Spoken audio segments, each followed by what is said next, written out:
कबीरा खड़ा बाजार में लिए लुकाठी हाथ और जो घर जा रो अपना चलो हमारे साथ। आएंगे उजले दिन जरूर आएंगे, मैं नहीं तसल्ली झूठ मूठ की देता। हर सपने के पीछे सच्चाई होती है, हर दौर कभी तो खत्म हुआ ही करता है, हर मुश्किल कुछ तो राह दिखा ही देती है। अब तक चलकर आए हैं इतने लाख वर्ष, तो आगे भी चल करके ही हम जाएंगे। आएंगे उजले दिन जरूर आएंगे। इस देश के गरीब कमजोर मजलूम के हाथ से शिक्षा पूरी तरह से छीन ली गई है और केवल पूंजीपतियों के हाथ में वो व्यवसाय बन के रहेगी। आपकी जेब में पैसा है तो आपके बच्चे अच्छे स्कूल में पढ़ेंगे, आपकी जेब में पैसा नहीं है तो आपके बच्चे की पढ़ाई नहीं हो पाएगी। इसलिए हम शिक्षा बचाओ और संविधान बचाओ का ये अभियान छेड़ना चाहते हैं। मंत्री के गुलाम बन गए, प्रोफेसर का गुलाम बन गया। एक प्रोफेसर अपने प्रिंसिपल की चापलूसी करता है क्योंकि वो चोरी करता है, क्लास की चोरी, सिलेबस की चोरी, और चुपचाप सब चोर एक दूसरे को मिला करके अपनी चोरी छिपा रहे हैं। बाबा साहब तो कई बार अकेले पड़ गए, उनके पीछे कोई बहुत कारवां नहीं चला, उनके सामने तो उन्हीं के समाज के लोगों को विरोध में खड़ा कर दिया गया। जगदेव बाबू इस बिहार की जमीन है। बुद्ध जब सामने निकले तो ऐसा नहीं था कि बुद्ध के खिलाफ कोई नहीं काम कर रहा था। इतिहास पढ़ना चाहिए कि बुद्ध के खिलाफ कौन लोग थे और कौन उनके विचारों और दर्शन के खिलाफ थे। भीड़ किसी विचार की क्रांति की शुरुआत में नहीं होती है, तो उनके भी हिस्से की लड़ाई हम लड़ रहे हैं। जब इस मुल्क में जंगे आजादी लड़ी जा रही थी तो पूरा मुल्क सड़कों पर नहीं था। इस इतिहास को भी यहां से दोहराने की जरूरत है। बहुत सारे लोग थे जो चुपचाप अपने घरों में बैठकर इंतजार कर रहे थे। गुलाम रहा भारत तो उसमें जी लेंगे, आजाद हुआ तो उसमें जी लेंगे, वो चुपचाप तमाशा देख रहे थे। और बहुत सारे लोग वो भी थे जो अंग्रेजों की दलाली कर रहे थे, माफी मांग रहे थे। लेकिन थोड़े से लोग वो थे जो कुर्बानियां दे रहे थे, फांसी के तख्ते को चूम रहे थे, गोलियां खा रहे थे, सड़क पर लड़ रहे थे। लेकिन जब मुल्क आजाद हुआ तो सब आजाद हो गए, वो भी जो गुलामी में जी रहे थे और वो भी जो चुपचाप दूर बैठकर तमाशा देख रहे थे। फर्क केवल इतना होता है, आपको और हमको अपनी जगह चुननी है। उन तानाशाहों के दरबार में जाकर झुक जाए या चुपचाप अपने कमरे में बैठकर तमाशा देखें, या जुनून सामने ला करके ऐसे दीवानों की भीड़ में शामिल हो जाए कि गलत को गलत बोलेंगे और सही के लिए लड़ेंगे। आप सोचिए, एक प्रोफेसर को क्यों तैयार किया जाता है। अभी वेद भाई ने एक तो इतना इंटरव्यू यहां से ले लिए, ज्यादा माहौल तो बिहार में बना दिया और मैं इसके लिए बहुत शुक्रिया अदा कर रहा हूं। मुझे भी असल में पता नहीं था कि मेरी नौकरी छीन ली जाएगी तो कितना फर्क पड़ेगा लोगों को, ये हमें नहीं पता। हमें इस बात का अंदाजा नहीं था कि लोग उस पर कोई प्रतिक्रिया भी देंगे कि नहीं। लेकिन मैं आज इस पटना कॉलेज के मैदान से देश भर के उन हजारों लोगों को सलाम करना चाहता हूं जो आज की तारीख तक 500 से ज्यादा जगहों पर राष्ट्रपति के नाम ज्ञापन दे चुके हैं, प्रोटेस्ट कर चुके हैं, सड़क पर उतर चुके हैं। ऐसे तमाम लोगों ने मिल करके हमें हिम्मत दी है। हमने कहा कि बिना किसी ऐसी लाग लपेट के अगर विचारों को इतना साथ मिल सकता है तो क्यों ना एक मुहिम छेड़ दी जाए। अगर इस देश में इतने लोग भी अगर जागरूक और ताकतवर हैं तो फिर इतने लोग तो बहुत हैं किसी भी तरह का बदलाव लाने के लिए। और इसलिए हिम्मत मिली। निराश तो मैं भी हुआ और मेरे कलीग का आपने इंटरव्यू सुनाया, वो इंटरव्यू बोर्ड में बैठे थे। अच्छा, वो तो इंटरव्यू बोर्ड में बैठे थे इसलिए बहुत कुछ कह नहीं सकते, मैं तो इंटरव्यू से ढकेल के बाहर कर दिया गया हूं, तो जो नहीं कहना है वो भी बताऊंगा लोगों को। उन मूर्खों को इतना नहीं पता था कि अगर तुम्हें मुझे कंट्रोल करना था तो मुझे बुलाकर नौकरी दे दिए होते, मैं चुप हो गया होता। उन्हें ये पता ही नहीं कि आप हमें नौकरी न देकर हमारी बेड़ियों से आजाद कर दिए, अब तो हम खुल करके तुमको ललकारेंगे और तुम्हारे काले कारनामों को जनता को चल करके बताएंगे। क्या होता है उस इंटरव्यू में? मैं इंटरव्यू बोर्ड में गया तो वहां सारे लोग जानने पहचानने वाले, जो इंटरव्यू लेने आने वाला सब जानते पहचानते, जितना नहीं जानना चाहिए उससे ज्यादा जानते थे। यही तो मुश्किल थी, क्योंकि वो जेब में पर्ची लेकर आए हुए थे। और जैसे ही मैं पहुंचा, मुझसे कहा गया कि आइए बैठिए, आप तो सबसे पुराने यहाँ के शिक्षक हैं। मैंने कहा जी। तो कहे कि इस कॉलेज में आपको क्या मिला? मैंने कहा इस कॉलेज ने मुझे गढ़ा है, बनाया है, रचा है, क्योंकि मैं एमए करके 21.5 साल में वहां प्रोफेसर बन गया था। और मैं पहले कभी नहीं बताया, लेकिन अब तो हर जगह बताऊंगा।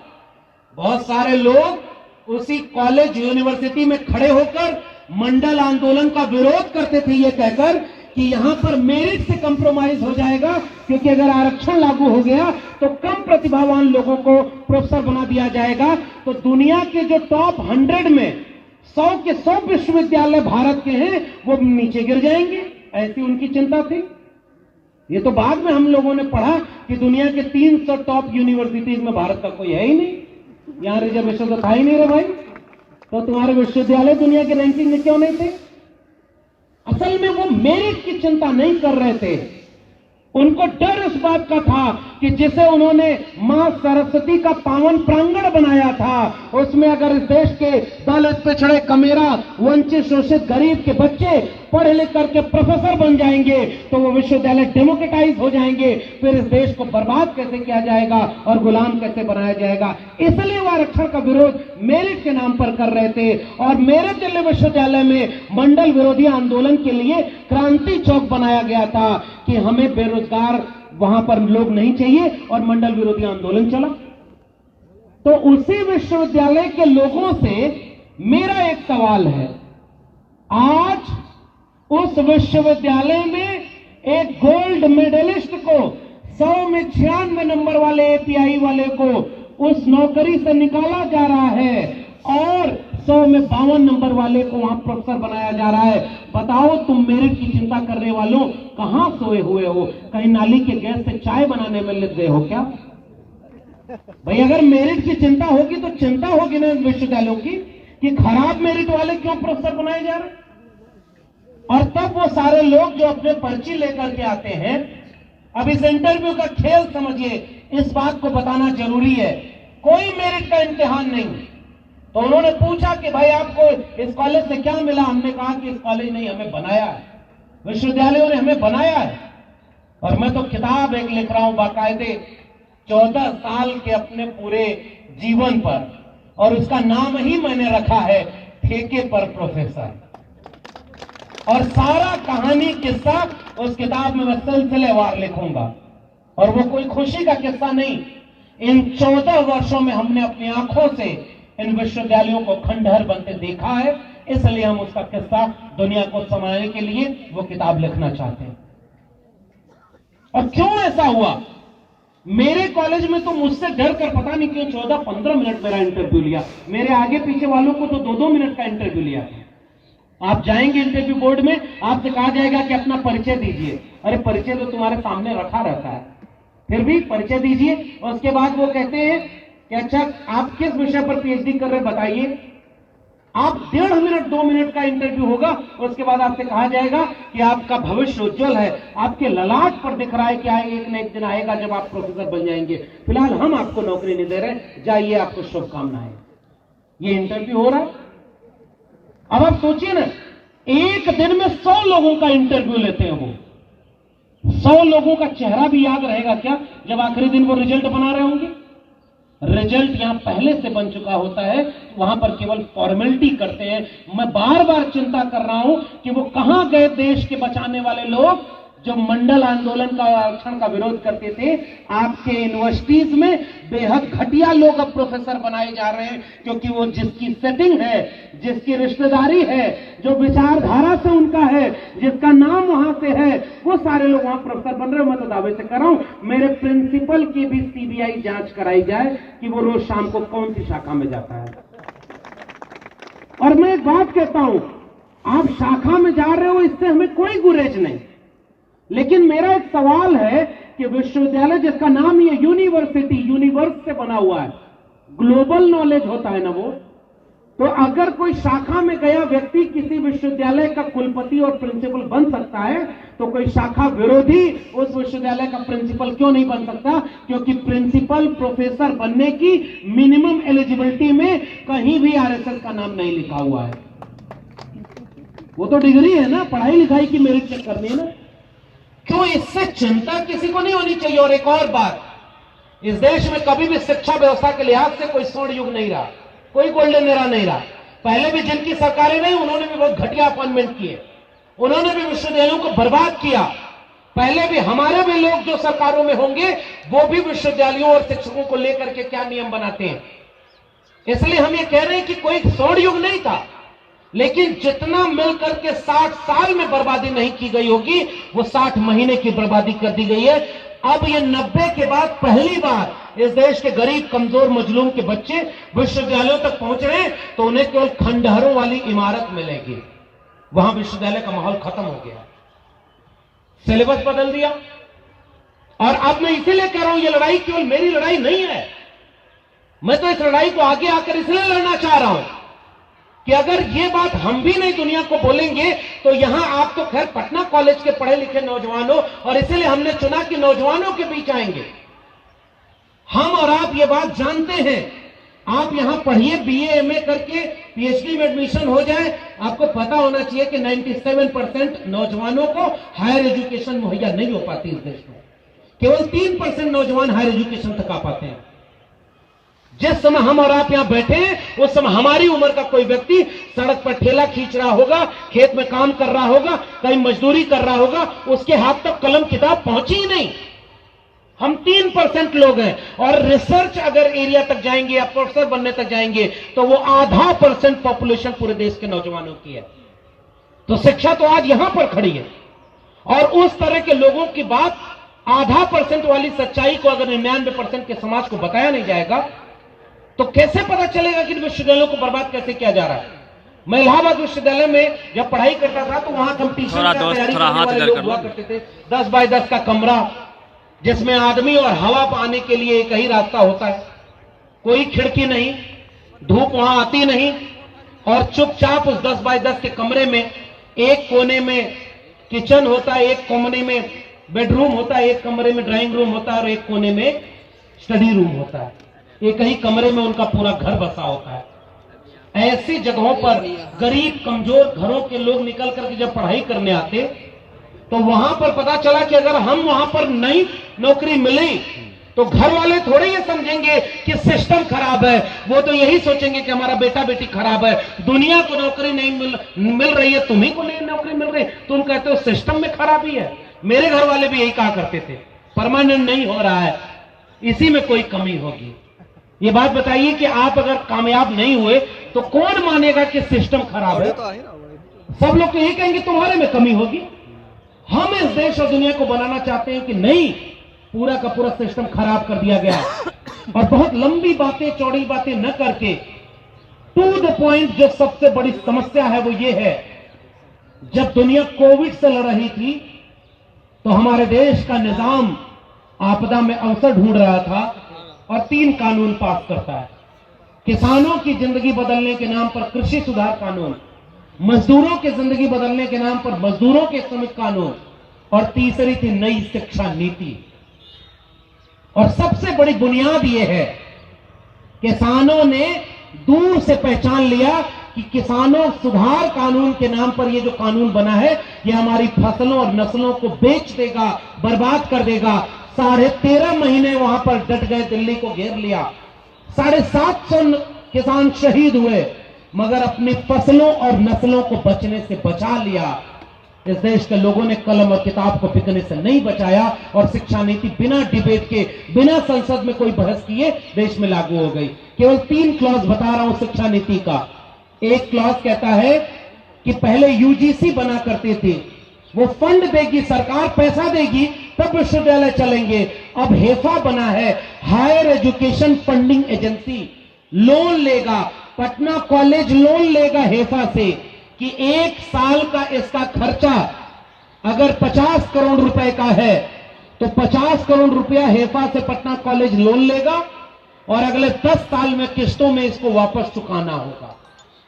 तब एक बात बताइए कि कोई भी कॉलेज जब लोन लेगा तो क्या ज्यादा लोन लेना चाहेगा कि कम लोन लेना चाहेगा? आप बताइए। ज्यादा क्यों लेगा? ज्यादा लेगा तो चुकाना पड़ेगा, तो लोन कम से कम लेगा ताकि कम से कम चुकाना पड़े। तो लोन वहां से कम लेगा तो उसके बाद क्या होगा? खर्चा जो होगा उसको कैसे व्यवस्थित करेगा? 2 ही रास्ता है, खर्चा घटाओ और आमदनी बढ़ाओ। तो खर्चा घटेगा कैसे? 40% सिलेबस ऑनलाइन मोड में डाला जाएगा।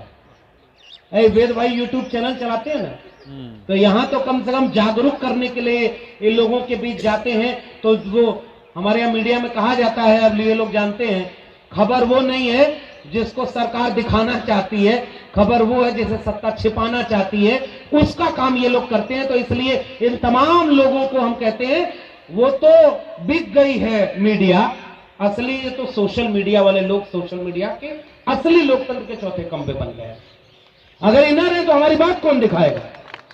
इसी तरह से ऑनलाइन पोर्टल बन जाएगा और 40% सिलेबस स्वयं ऐप बन गया है। ऐप पर बैठकर घर में पढ़ाई होगी। ये बताइए, ये पटना कॉलेज बंद कर दिया जाए, यहां अंबानी और अडानी का एक शॉपिंग मॉल खोल दिया जाए, गांधी मैदान में लगा था मेला, इतना ट्रैफिक लग गया कि हमको देर हो गई आने में। और अगर यहां पर शॉपिंग मॉल खोल दिया जाए, सोचिए 2-3 उद्योगपति अगर इस सड़क से गुजरता होगा तो वो सब सोचता होगा और मुख्यमंत्री से कहेगा कि कितनी कीमती जमीन यहां खाली पड़ी हुई है, इसको हमको लीज पर दे दीजिए, हम यहां एक मल्टी स्टोरी मॉल खड़ा कर देंगे ताकि विकास दिखेगा। आपका विकास का ये मॉडल बनाया जा रहा है। इसलिए विश्वविद्यालयों की, स्कूलों की जमीनों को लीज पर दिया गया। ये इस देश का खतरा सबसे बड़ा है। और 40% सिलेबस ऑनलाइन मोड में चला जाएगा तो आप घर बैठे पढ़ाई करिए और घर बैठे आपको डिग्री मिल जाया करेगी। तो डिबेट, डायलॉग, डिस्कशन और ये जो बातचीत का, संवाद का माहौल है, इन्होंने, गौतम आनंद ने कहा कि ये वो जगह है जहां से एक वक्त में जब तानाशाह सरकार हुई तो उसके खिलाफ, आपातकाल के खिलाफ यहां से क्रांति का बिगुल बजा था और वो भी छात्रों और नौजवानों ने बजाया था। अगर विश्वविद्यालय न होते तो क्रांति कहां से होती? इसलिए मैं कहता हूं कुछ सिलेबस तो एक समाज का बनाइए। समाज के सिलेबस में एक के पहला चैप्टर रखिए गुलामगिरी, दूसरा चैप्टर रखिए एनिलेशन ऑफ कास्ट, तीसरा चैप्टर रखिए विद्यार्थी और राजनीति भगत सिंह का, और कहिए कि कलर्स बनाने वाली पढ़ाई हमें नहीं चाहिए। कलर्स बनाने वाली पढ़ाई पढ़ाई जा रही है। और इसीलिए मैंने आपसे कहा कि लड़ाई लक्ष्मण यादव की नहीं है, वो लड़ाई उस शिक्षा नीति की है जो 40% सिलेबस ऑनलाइन मोड में डालने जा रहे हैं। तो जैसे ही 40% सिलेबस ऑनलाइन मोड में डालेंगे, 40% शिक्षकों की नौकरी खत्म हो गई कि नहीं? एक यूट्यूब पर वीडियो बनेगा, आप जाके उसे देखिए, न कोई डिबेट, न कोई डायलॉग, न कोई डिस्कशन, चुपचाप वही आप वीडियो देख करके अपनी डिग्री घर बैठ के लीजिए। शिक्षा बर्बाद।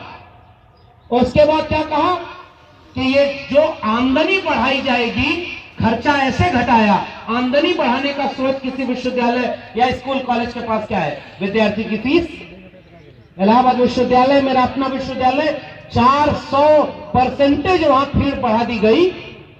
जिन विद्यार्थियों ने आंदोलन किया उनके ऊपर मुकदमा लगाकर जेल में डाल दिया गया। उमर खालिद, वो जेल में आज हो गया 303 साल से ज्यादा है। मेरे विश्वविद्यालय का प्रोफेसर हैनी बाबू, वो जेल में है।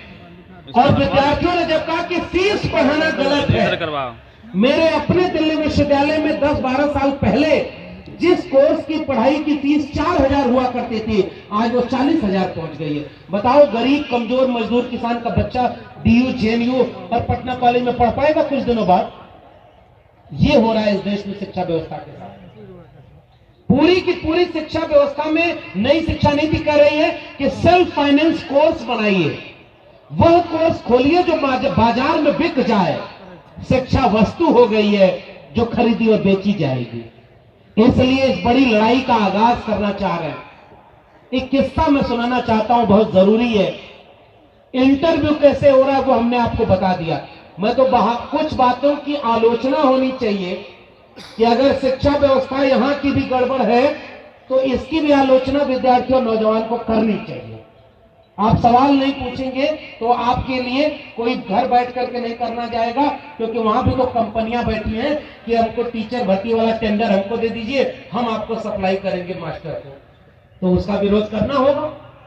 लेकिन एक चीज जो यहाँ की अच्छी थी, कल की प्रेस कॉन्फ्रेंस में भी मैंने बताया, प्रोफेसर की नियुक्ति होनी चाहिए तो एग्जाम के तहत होनी चाहिए। यूपीएससी की तरह एक आयोग बनाया जाए जो सारे प्रोफेसर की नियुक्ति करे। ये सब भाई भतीजावाद और आरएसएस का कैडर, और ये हमारे यहाँ तो पर्ची चल रही है भाई, ये सब बंद होना चाहिए।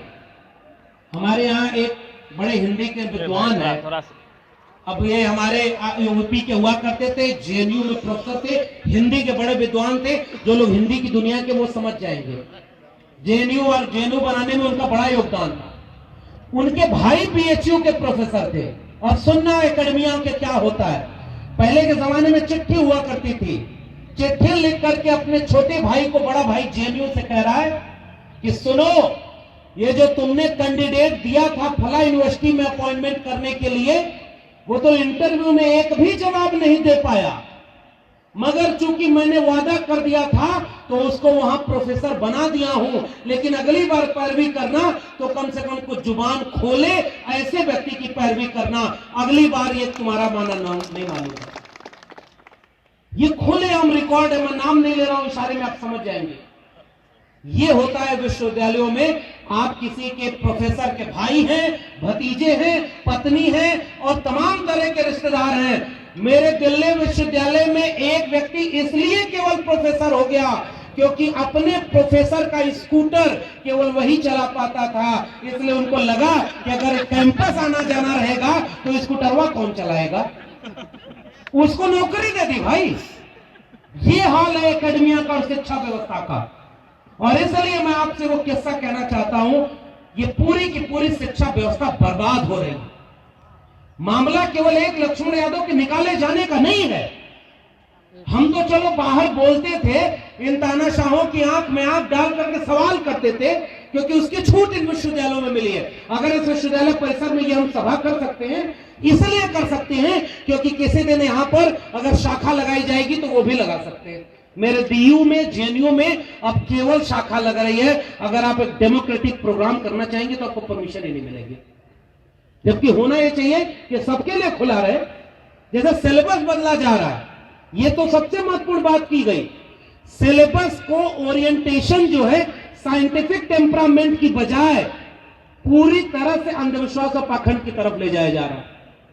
कुछ दिनों बाद का एक सिलेबस नैतिक शिक्षा की कक्षाओं में एक किताब के रूप में आएगा, जिसका पहला चैप्टर एक ऐसे व्यक्ति पर होगा जो काला पानी की सजा पाने के लिए जब जेल में थे तो रात में एक बुलबुल आती थी और उससे पूरा भारत घूम लिया करते थे। पहचान रहे ना मैं किसकी बात कर रहा हूं? बुलबुल से पूरा भारत घूमते थे। ये आपके सिलेबस में पढ़ाया जाएगा। अगली बार जब अगला चैप्टर खोलेंगे तो उसमें पता चलेगा कि एक बच्चा बचपन से इतना प्रतिभाशाली था कि नाली के गैस से चाय बनाया करता था। यह सिलेबस में होगा भाई, क्योंकि वो देवी देवता के अवतार बना दिए जाएंगे ना। सिलेबस ऐसा बदला जा रहा है और हम आपको दस्तावेज के साथ कह रहे हैं। हरियाणा सरकार, महाराष्ट्र की और मध्य प्रदेश सरकार के प्राथमिक स्कूलों के सिलेबस को देख लीजिएगा। सिलेबस अगर बदला जाएगा तो साइंटिफिक टेम्परामेंट कहां जाएगा? फिर आपका भी बच्चा कहेगा कि बादल आ गया है, अब रडार काम नहीं करेगा, अब जो है मिसाइल छोड़ देनी चाहिए। ये आपके देश के शिक्षा व्यवस्था के साथ हो रहा है। सिलेबस बदलने के लिए ये सारी चीज हो रही है। सेल्फ फाइनेंस कोर्स बन रहे हैं स्कूल, कॉलेज, विश्वविद्यालय। हमारे यहां तो जन आंदोलनों में नारा लगाया जाता था ना भाई, रोटी कपड़ा सस्ती हो, दवा पढ़ाई मुफ्ती हो। तो नारा क्या लगता था कि शिक्षा पर जो खर्चा हो बजट का 10वां हिस्सा हो। और आपको जान के आश्चर्य होगा कि हर साल शिक्षा का बजट कम किया जा रहा है, शिक्षा का पैसा किसी और चीज पर खर्च किया जा रहा है। इसलिए मैं आपसे कहने आया हूं कि लड़ाई बहुत लंबी है और तमाम लोग इस देश को, अगर शिक्षा बर्बाद हो जाएगी तो अपने आप कई तरह के फायदे उन्हें मिलेंगे। सस्ता श्रम मिलेगा, क्योंकि लोग पढ़े लिखे नहीं होंगे तो मजदूरी करने के लिए चुपचाप कोई भी काम करने को तैयार होंगे। तो उद्योगपति का सबसे बड़ा फायदा यह है कि अनपढ़ कुपढ़ भीड़ हो तो चुपचाप 10,000 5,000 में आप नौकरी करने को तैयार हो जाएंगे। और अगर शिक्षित होंगे तो आप कहेंगे ना कि पीएचडी की डिग्री लेकर कोई पकौड़ा बेचना रोजगार नहीं हो सकता, हमारी काबिलियत के मुताबिक हमें रोजगार देना होगा। तो जब ये सवाल आप पूछेंगे तो शिक्षा आपके सामने बाधा हो। तो इसलिए नेता और तमाम तरह के उद्योगपति मिलकर के शिक्षा को बर्बाद कर रहे हैं, स्कूल कॉलेज को बर्बाद कर रहे हैं। और एक किस्सा मैं अपनी क्लास का सुनाना चाहता हूं, और इस बात को आखिरी बात कहकर के फिर हम आगे की योजना बताकर आपसे विदा लेंगे। मेरी क्लास में एक विद्यार्थी था, वो पीछे कोने बैठा रहता था और हर क्लास में सोता था। 3-4 दिन मैंने उसको टोका कि तुम सो क्यों रहे हो, वो चुपचाप जाग जाए। एक दिन मैं उसके पास गया और मैंने कहा कि तुम रोज क्यों क्लास में सोते हो, तो उसकी आंख भर आई। तो मैंने कहा कि यहां बताने लायक कोई बात नहीं है, तो उसने कहा नहीं, पटना के लोगों, शिक्षा व्यवस्था से जुड़े हुए लोगों, इसको आपसे बेहतर कोई नहीं समझेगा, हमसे बेहतर कोई नहीं समझेगा, इसलिए किस्सा आपको कहना। उस बच्चे से मैंने कहा कि क्लास के बाद तुम बाहर आकर मुझसे मिलना। और जब उस बच्चे ने बाहर आकर के हाथ जोड़ करके कहा कि सर अब कभी नहीं सोऊंगा क्लास पे, मैंने कहा छोड़ दो ये बात, तुम सोते क्यों हो ये बात बताओ। तो उसने कहा कि सर अब कल से नहीं सोऊंगा, लेकिन बता नहीं सकता। मैंने कहा बताना पड़ेगा।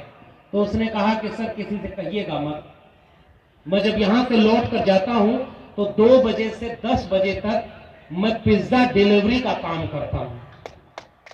और सुनिए उसके आगे के पूरा किस्सा, मैं पिज्जा डिलीवरी का काम करता हूं साइकिल से दिल्ली में, और उसके बाद 10 बजे जब लौटता हूं तो केवल 3 बजे तक सो पाता हूं। 3 बजे उठकर अखबार हमारे यहां जो बढ़ता है उसको 3 बजे से 6 बजे तक मैं अखबार लेकर के, उस अखबार में वो जो ऐड देने के लिए पर्चा देते हैं, हर अखबार के हिसाब से 10 पैसा जोड़कर मुझे मिलता है और उस अखबार को पहुंचाता हूं। और तब उसके बाद 8-9 बजे आपकी क्लास में आता हूं। इसलिए मैं रात में सो नहीं पाता, तो दिन में मुझे नींद आ जाती है क्लास में।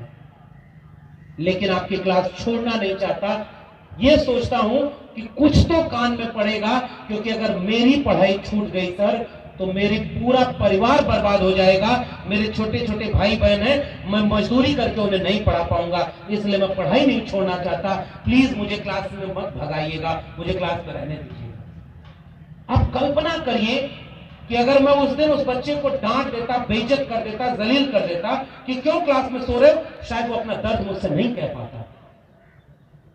मैं जानता हूं कि अगली बार उस तरह के बच्चे अब मेरे विश्वविद्यालय में, मेरे कॉलेज में नहीं पढ़ पाएंगे।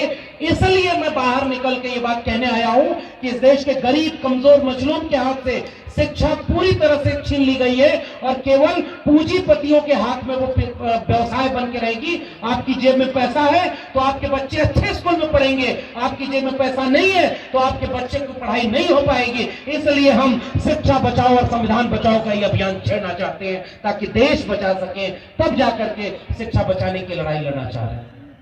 और इसलिए नहीं कि ये कोई महान काम है, ये इसलिए क्योंकि हमने इन तालीमी इदारों का फायदा लिया है। अगर हम संविधान बचाने की बात करते हैं तो इसलिए करते हैं क्योंकि उस संविधान का लाभ हमने लिया है। अगर हमने ये चंद 100 रुपए फीस से इन तालीमी इदारों से पढ़ाई करके यहां तक का सफर तय किया है, तो अपने सामने वो सीढ़ी तोड़ी जा रही है, हमें दर्द नहीं होगा। और अगर हम नहीं बोले तो जो व्यक्ति बाहर रिक्शा चला रहा है, जो खेत में काम कर रहा है, वो आपका स्कूल, कॉलेज, विश्वविद्यालय बचाने कैसे आएगा?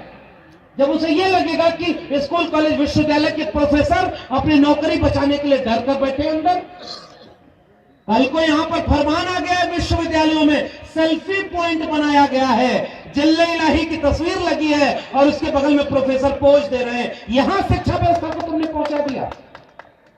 हम ऐसी व्यवस्था के खिलाफ खड़े होना चाहते हैं। फ्रांस में जब नौजवानों की क्रांति हुई, वहां के छात्र जब सड़कों पर उतरे तो उनके प्रोफेसर उस रैली में आगे आगे पर्चा बांटते घूम रहे थे कि छात्रों, नौजवानों की क्रांति की जरूरत इस समय फ्रांस को है, और उसने वहां के इतिहास को बदल कर रख दिया। हमारे यहाँ का प्रोफेसर जाकर वहां पर शाखा लगाता है कि अगली बार हमको जल्दी प्रमोट कर दीजिएगा। इस देश की शिक्षा व्यवस्था बर्बाद होगी कि नहीं बर्बाद होगी?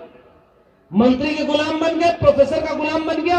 एक प्रोफेसर अपने प्रिंसिपल की चापलूसी करता है क्योंकि वो चोरी करता है, क्लास की चोरी, सिलेबस की चोरी, और चुपचाप सब चोर एक दूसरे को मिला करके अपनी चोरी छिपा रहे हैं। इसलिए हम ये कहना चाहते हैं, इसे नौजवान और छात्र ही बचा सकते हैं देश को, और ये आखिरी वक्त है जब शिक्षा को बचाने जैसी कोई गुंजाइश भी बची है। मैं केवल ये बात कहकर आपसे विदा लेना चाहूंगा क्योंकि आप बहुत देर से बैठे हुए हैं, और इसलिए कि मांग करके ये लड़ाई नहीं लड़ी जा सकती, केवल नौजवान और छात्र ही इस लड़ाई को लड़ सकते हैं। जो समझ रहा है वो नहीं लड़ रहा है, तो जो नहीं समझ रहा वो कैसे लड़ेगा? आपका स्कूल, कॉलेज, विश्वविद्यालय वो बचाने को कैसे आएगा? दिल्ली विश्वविद्यालय में एक हमारी साथी डॉक्टर रितु बैठी हुई है, उसके ऊपर उसके कॉलेज के 35 बच्चों से कंप्लेन करा दी गई। जब उसने कोर्ट में मुकदमा कर दिया तो पता चला 35 में से 32 बच्चे फेक हैं, यानी प्रिंसिपल ने झूठी कंप्लेन बना दी, न उनके रोल नंबर है न वो बच्चे हैं, और उसकी नौकरी छीन ली गई। अगर आप कुछ नहीं करेंगे तो झूठे आरोप लगाकर आपकी नौकरी छीन ली जाएगी, और अगर वो नहीं किया गया तो प्रोसीजर फॉलो करके लक्ष्मण यादव की तरह नौकरी छीन ली जाएगी। अगर आप ये भी नहीं करेंगे तो जम्मू कश्मीर में एक प्रोफेसर चंद्रशेखर सुसाइड कर लिया क्योंकि उसको उसके विश्वविद्यालय में इतना प्रताड़ित किया गया कि वो आत्महत्या करने पर मजबूर हो गया। और तारीख आने वाली है 17 जनवरी, जब इस देश में रोहित वेमुला की सांस्थानिक हत्या कर दी गई थी। आज भी एक सवाल इस देश में पूछा जाना चाहिए कि रोहित वेमुला की सांस्थानिक हत्या के बाद क्या हम विश्वविद्यालयों को बचाने लायक भी नहीं बचेंगे? ये लड़ाई बहुत बड़ी है। जो बोल रहा है वो तो मारा ही जाएगा। बहुत सारे लोग चुपचाप जो बैठे हैं इस उम्मीद में कि वो नहीं बोलेंगे तो बच जाएंगे। चेगवेरा की वो लाइन मैं बार बार दोहराता हूं कि मैंने कब्रिस्तान में उनकी भी कब्रें देखी हैं जो केवल इसलिए चुप रहे कि बोलेंगे तो मारे जाएंगे। इसलिए हम ये बात कहना चाहते हैं, और आखिरी में आपसे यह आगाज करना चाहते हैं। आज का दिन ऐतिहासिक दिन है, भले ये थोड़े से लोग हैं, भले ये 2-3 दिन में ये गौतम आनंद जी और इनकी पूरी टीम ने और आप सब तमाम छात्र संगठनों ने मिलकर के ये कार्यक्रम कर दिया, और अभी भी हम यहां पर खड़े होकर ये आगाज कर चुके। एक शेर मुझे बहुत मौजू लगता है, वाकिफ नहीं वो लोग सफर के उसूल से, साए की भीख मांग रहे हैं बबूल से। वाकिफ नहीं वो लोग सफर के उसूल से, साए की भीख मांग रहे हैं बबूल से। मैं इस वास्ते सफर में इस एतमाद पर हूं, उभरेंगी मंजिलें मेरी ठोकरों की धूल से। और इसलिए हम ये आगाज करना चाहते हैं। मैं जानता हूं कि ये करने के बाद अब मैं किसी भी इंटरव्यू में बैठने लायक नहीं, वो देखते ही वो मुझे नौकरी से निकालेंगे। लेकिन तुम छीन सकते थे तो केवल नौकरी की थी, वो तुम छीन लिए। हौसला और हिम्मत तुम कैसे छीनोगे? उसे लेकर भगत सिंह और अंबेडकर के सपनों का भारत बनाने के ख्वाब को कैसे छीनोगे? बिरसा फुले अंबेडकर के और संविधान और मंडल कमीशन के इस सपने को कैसे छीनोगे? हम इस सपने को लेकर गांव के आखिरी व्यक्ति तक जाने की कोशिश करेंगे, उस आखिरी व्यक्ति को समझाने की कोशिश करेंगे कि जब ये सब बर्बाद हो रहा था तो कुछ थोड़े से लोग थे जो उस बर्बादी को बचाने के लिए लड़ रहे थे। हमें पता नहीं कि अगला कार्यक्रम कहां हो पाएगा। बिहार के साथियों ने हिम्मत दी है, सामाजिक न्याय आंदोलन मंच ने हिम्मत दी है, और मैं आप सबसे भी ये गुजारिश करके जा रहा हूं, सवाल केवल भाषण देने का नहीं है, सवाल इस बात का है कि हम सब तो कन्विंस लोग थे ना, तो कोई कन्विंस कराकर कोई कामयाब कार्यक्रम नहीं होता है। लेकिन आपने हमें हिम्मत दी। आइए हम दोनों मिलकर एक संकल्प लें। अब तो वैसे ही बेड़ी काट दी है, पहले मैं सैटरडे और संडे ही जाकर संविधान और मंडल की बात किया करता था, मानवता की बात किया करता था। अब तो 7 दिन हमारे पास हैं। आप जिस दिन बुलाएंगे हम आपके गली चौराहे तक भी आने की कोशिश करेंगे, दरी बिछाकर लोगों को समझाने की कोशिश करेंगे, और इस कार्यक्रम की श्रृंखला को यहां से शुरू करना चाह रहे हैं। बिहार के जितने भी कॉलेज, यूनिवर्सिटी ये तमाम हैं, उन सब जगह अगर आप कार्यक्रम रख सकते हैं तो रखिए। हम सब आपस में राय मशवरा करके हर जगह चल के कार्यक्रम करने की कोशिश करेंगे। यूपी में करेंगे, राजस्थान में करेंगे, पंजाब में करेंगे, मध्य प्रदेश में करेंगे, और ये सारे कार्यक्रम करते करते हम चाहेंगे कि बंदूक और तलवार हारे, कलम और किताब जीते, इसी उम्मीद में कि आप सब लोगों के कार्यक्रम के साथ वो बिंब मुझे बार बार याद आता है। कबीर से शुरू किया था, कबीर पर ही खत्म कर रहा हूं। कबीरा खड़ा बाजार में लिए लुकाठी हाथ और जो घर जा रो अपना चलो हमारे साथ। ये घर फूंक करके चलना होगा, तभी हम सेफ जोन में बैठ करके चाहें कि मुट्ठी भी तनी रहे और कांख भी दबी रहे, इससे क्रांति नहीं होती। हम लोग अगर समझते हैं तो थोड़ा वक्त निकाल करके कलम और किताब बचाने की लड़ाई को लड़ें। फेलोशिप क्या चीज होती है, रिसर्चर से पूछिएगा। फेलोशिप से हर जगह 10 में 9 बार आप देखेंगे कि अपने किसी छोटे भाई बहन या रिश्तेदार के बच्चों को फीस देते हैं, तब जाके फेलोशिप की अहमियत समझ में आएगी। और ये सारा किस्सा मैंने अपनी किताब में लिखा है। जाते आते केवल एक गुजारिश करना चाहता हूं, ये कार्यक्रम बड़ी मेहनत से किया होगा और आप सब इतने देर तक बैठे रहे। नाउम्मीदी से लाख बेहतर है एक उम्मीद दागदार सही। किस बात की नाउम्मीदी?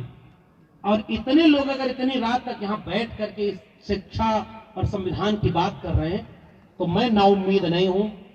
वीरेन डंगवाल की कविता आपसे साझा करके जाना चाहूंगा कि आएंगे उजले दिन, जरूर आएंगे। अच्छे दिन नहीं, उजले दिन आएंगे, उजले दिन जरूर आएंगे।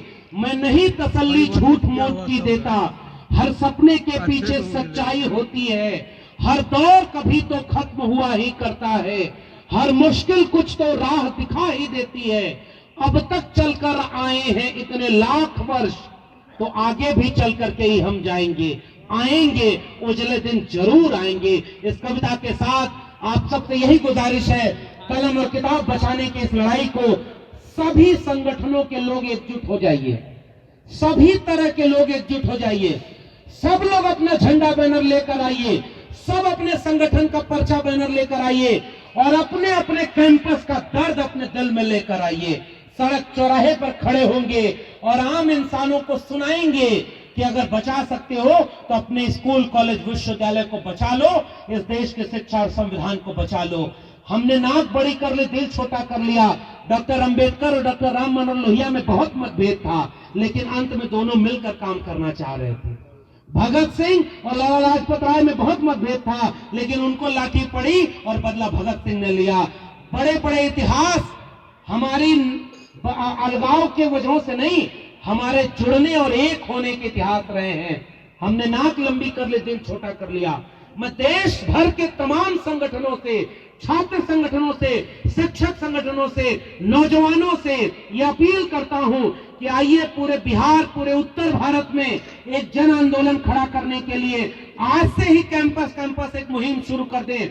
हर कैंपस का दर्द कहेंगे, शिक्षा का दर्द कहेंगे और कलम और किताब बचाने की लड़ाई को अब एक इंकलाब का रूप देंगे, ताकि आने वाले वक्त में जब 25 साल बाद हमारी पीढ़ियां हमसे पूछे कि तुम्हारी आंखों के सामने जब सब बर्बाद कर दिया जा रहा था तो तुम क्या कर रहे थे, मैं आंख में आंख डाल के कहूं कि अपना सब कुछ लौटाकर मैं पटना कॉलेज के विद्यार्थियों और शोधार्थियों के साथ खड़े होकर शिक्षा और संविधान बचाने का संकल्प लेकर आया हूं। बहुत बहुत धन्यवाद।